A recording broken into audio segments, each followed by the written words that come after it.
On a super-Earth, humans would evolve or die in ways we never expect. We look up at the night sky and see billions of distant worlds, stars, and galaxies. The cosmos is filled with a variety of planets, and we often search for that perfect twin of Earth.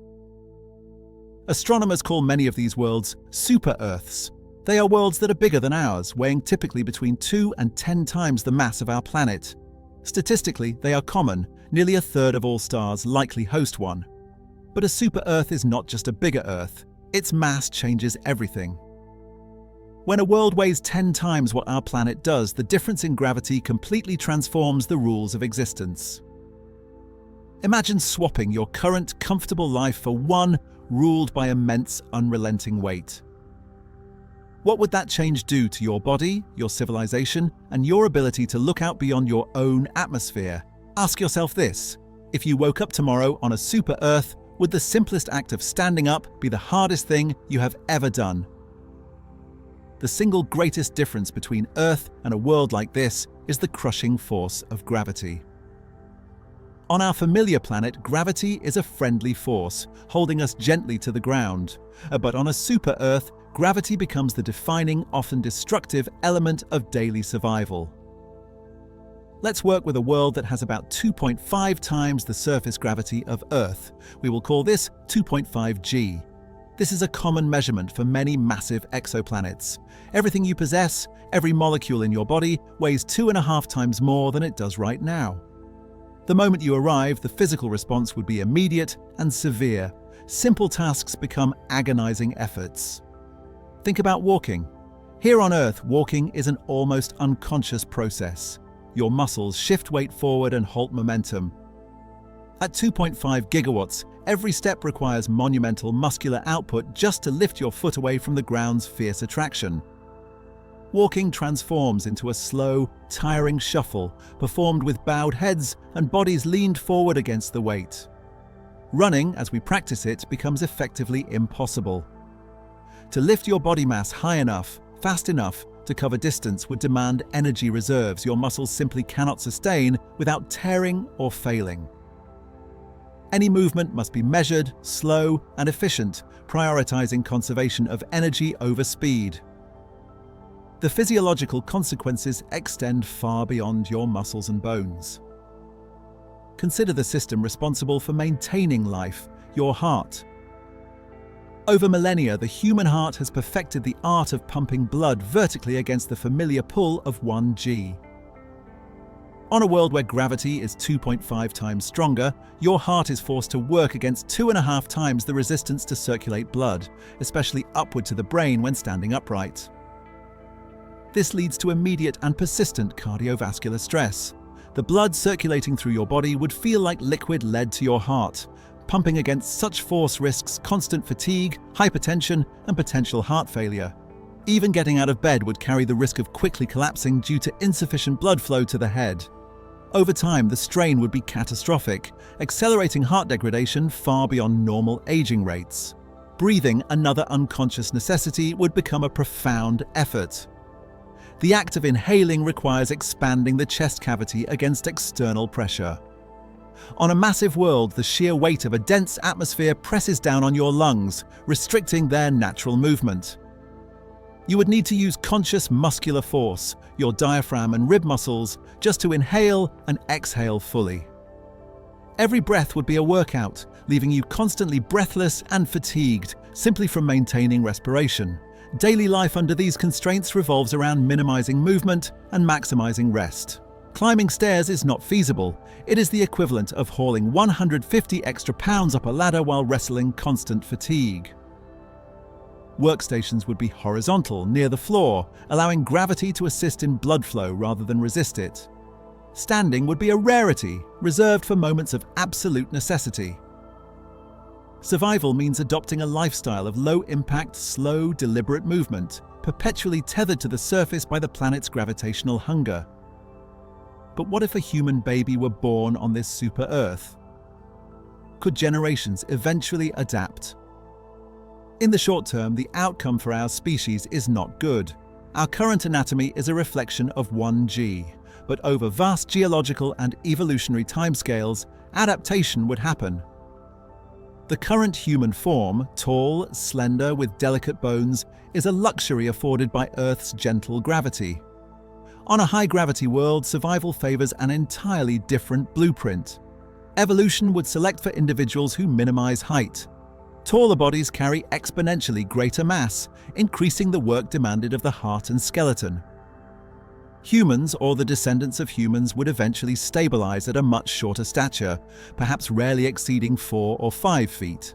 Stocky, dense, and wide builds would be the physical standard, distributing weight laterally across a larger area rather than stacking it vertically. This anatomical change is the ultimate defense against gravity. The skeleton itself would need to be radically re-engineered. Our bone structure, already exceptionally strong, would constantly fracture under 2.5 G, causing permanent pain and debilitating injury.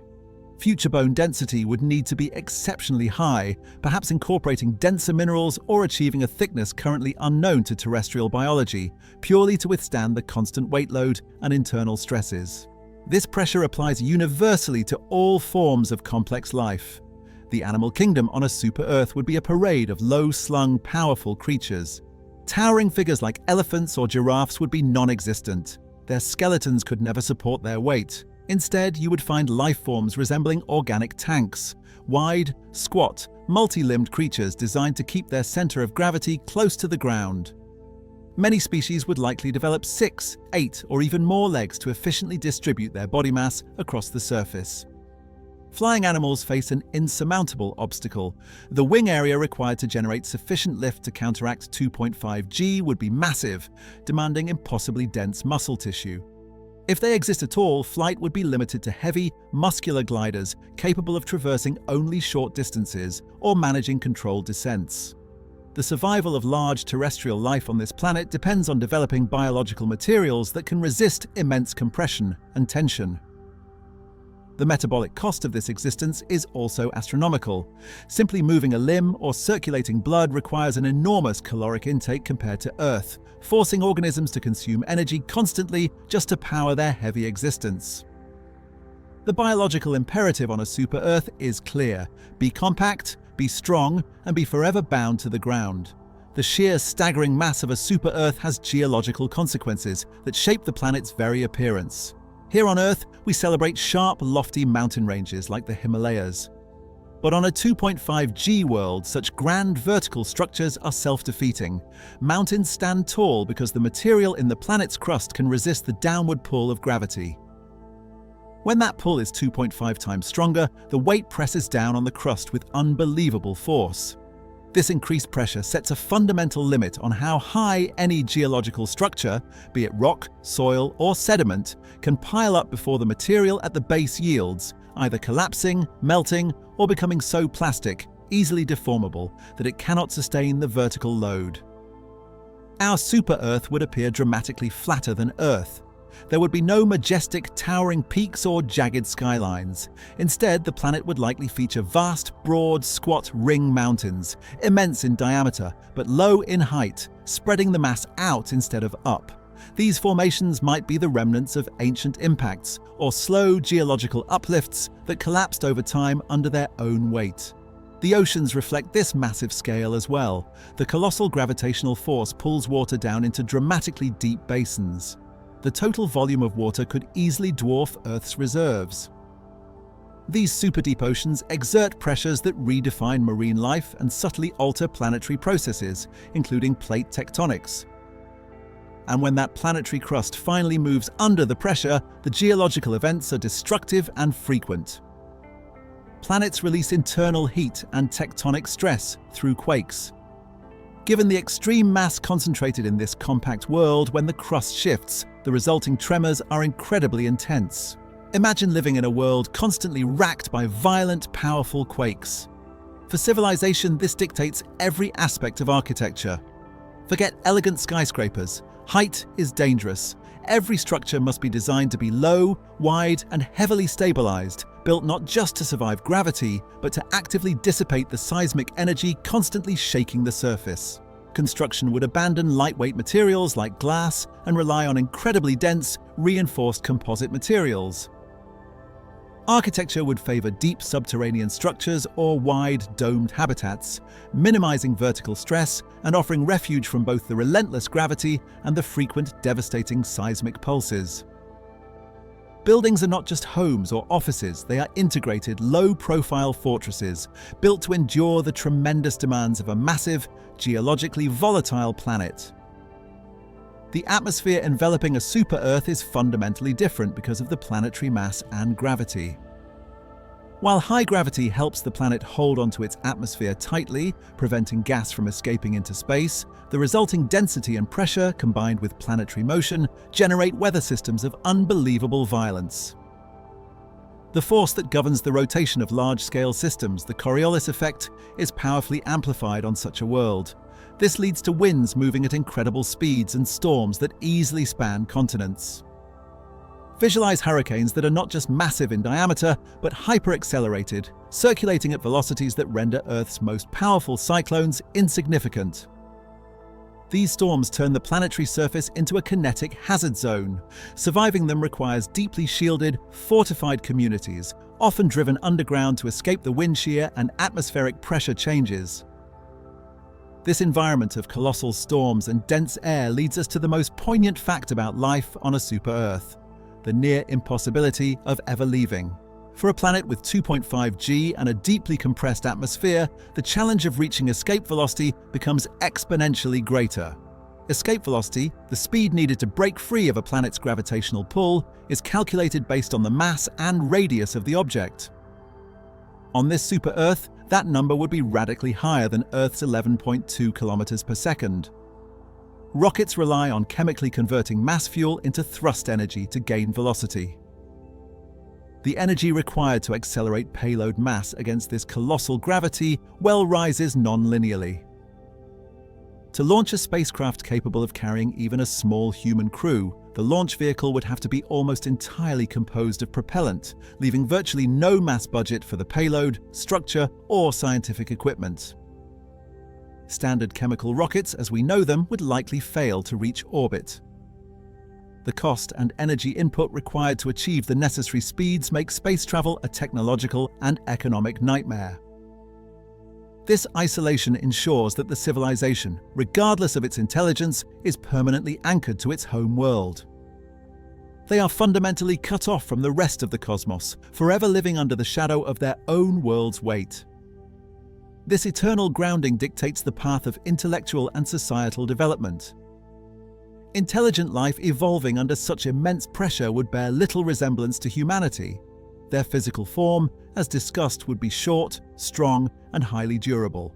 Their civilization would prioritize horizontal, underground construction, mastering materials science, seismic resistance, and dense energy production for localized survival.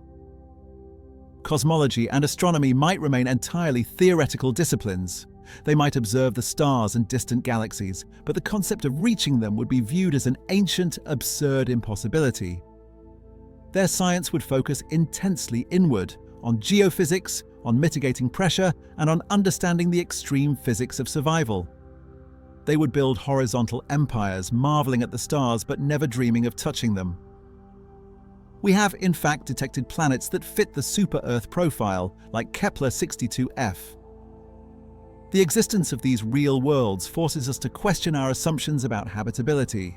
While liquid water might exist, the gravitational constraints imposed on the native biology are immense, making true habitability highly conditional. For any human settler, daily life would be a physical struggle, a constant battle against weight.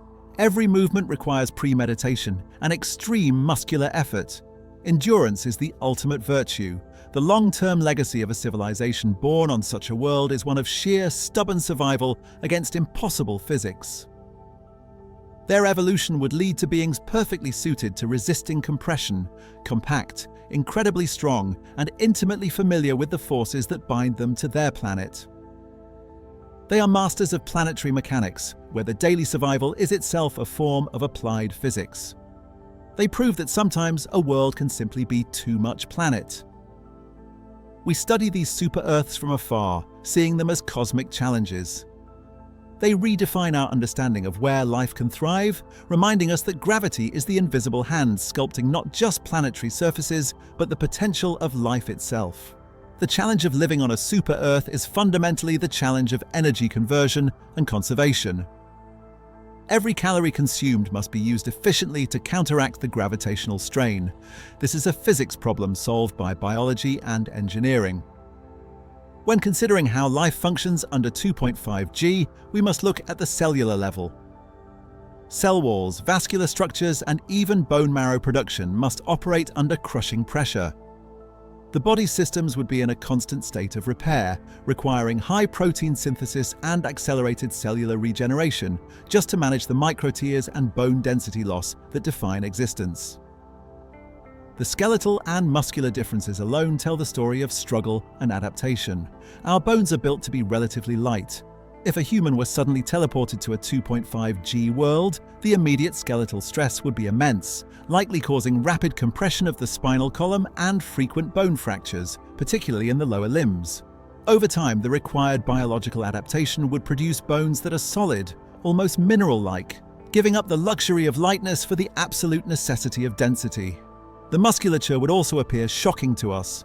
We might imagine athletes with huge, bulging muscles, but the survival mechanism favors musculature built for sustained endurance and sheer pressing power, not explosive speed or mass accumulation. The muscles would be wide, layered, and optimized for leverage against the overwhelming downward force. They would be constantly engaged, perpetually fighting gravity even during passive tasks like sleeping or breathing. This changes the very definition of physical beauty and capability. On Earth, height and speed are often admired. On a super-Earth, the ideals would center on robustness, low profile, and immovable strength. A child learning to walk would spend years in a process we complete in months, mastering the art of stabilizing mass against the ground, likely crawling or shuffling until their skeletal system has fused and strengthened sufficiently to attempt bipedalism. Now consider the long-term biological risks. While the heart adapts by becoming immensely thick-walled and powerful, this chronic hypertension places it constantly near failure. Cardiovascular disease might be the defining cause of natural death, even for creatures biologically engineered for strength. Furthermore, reproduction would become a complex matter, perhaps favoring gestation nearer to the ground, or even requiring specific gravitational shelters to protect developing offspring from excessive pressure during fetal stages. The geological stability of this massive world also impacts everything above ground. Since towering mountains collapse, the landscape is defined by vast rolling plains, interrupted by the occasional squat, ancient ring mountain. This constant geological activity means that resources like fresh water might be perpetually moving or trapped deep beneath the surface, guarded by layers of dense, pressurized rock. Accessing these basic resources requires advanced excavation and materials science capabilities simply to break through the crust without triggering catastrophic seismic feedback. The required architecture of a high-gravity civilization must factor in not just the stationary load of 2.5 G, but the dynamic stresses of constant, powerful earthquakes. Traditional foundations are useless. Buildings would need deep, spread-out roots, possibly utilizing principles of vibration, dampening, and kinetic energy diffusion learned from studying the constant tremors. Materials used in construction must resist incredible compressive strength. Researchers might experiment with super-dense metal alloys or engineered ceramics that can absorb enormous pressure without shattering. The engineering culture would be one obsessed with failure tolerance and redundancy, understanding that a flaw in structural design is immediately exploited by the planet's gravitational pull and seismic activity. Living underground would offer the best natural protection from both pressure and surface storms, pushing architectural innovation downward rather than upward. The civilization of a super-Earth, therefore, exists in a state of self-imposed, physically enforced isolation. They are masters of their domain, but their domain is limited to a single, heavy sphere. This limitation shapes their societal memory and mythology. Stories might focus not on voyages to distant lands or space, but on epic journeys of resource acquisition, geological mastery, or surviving the largest, most destructive hyperstorms. Their heroes are those who have secured the structural integrity of the underground habitats or developed the most resilient materials against seismic stress. When we consider the actual super-Earths detected by missions like Kepler, the question of their habitability gains gravity. Worlds such as Kepler-62f or Kepler-20b are real and possess the mass range we are discussing. Their presence challenges the simple definition of the habitable zone, the region where liquid water can exist. For life to thrive, it is not enough to have water. The biological costs of sustaining that life under immense pressure must be feasible.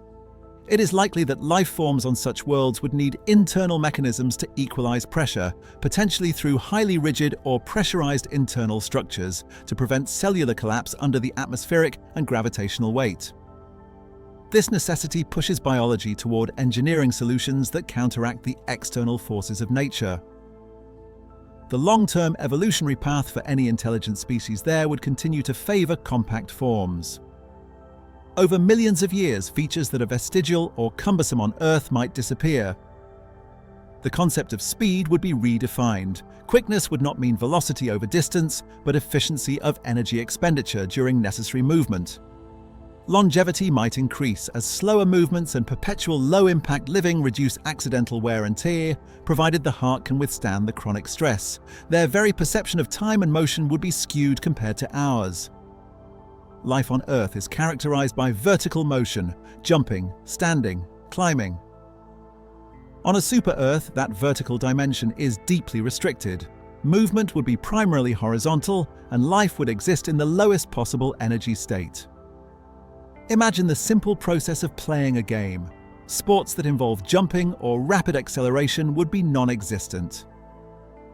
Games would likely revolve around precision, leverage, strategic movement, and intellectual challenges, minimizing the physical expenditure that gravity punishes.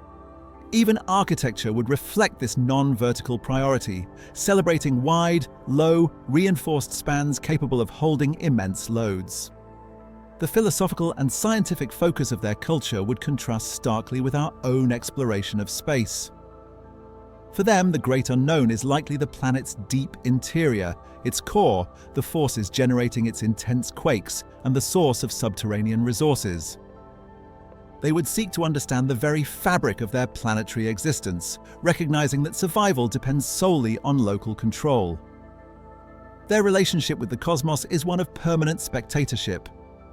The stars are distant lights, beautiful concepts, understood only through sophisticated ground-based mathematics and spectroscopy. The dream of reaching those lights, which drives much of our own space exploration, would be absent, replaced by the sober, difficult reality of planetary survival.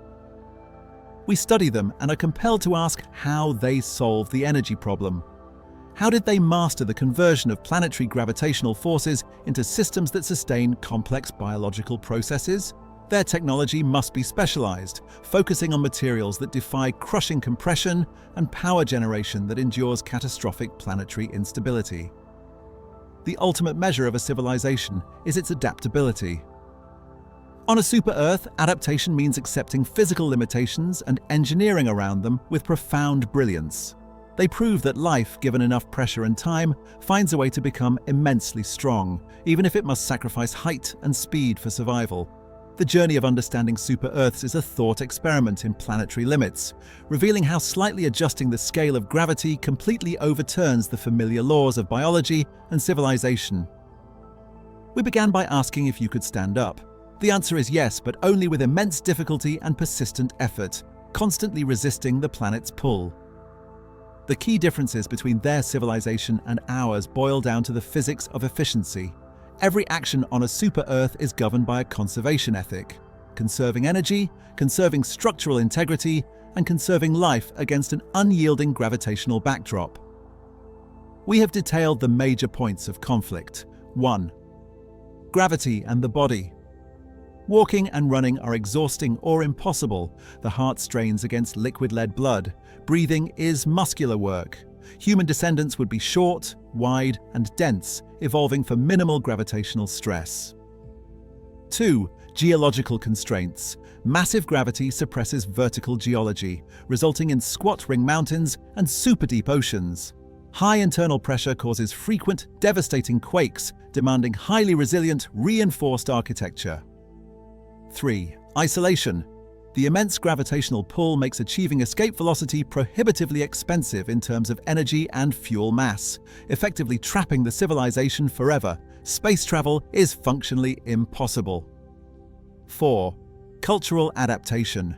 Intelligent life develops an inward focus, mastering materials science, seismic engineering, and low-profile, subterranean survival against persistent storms.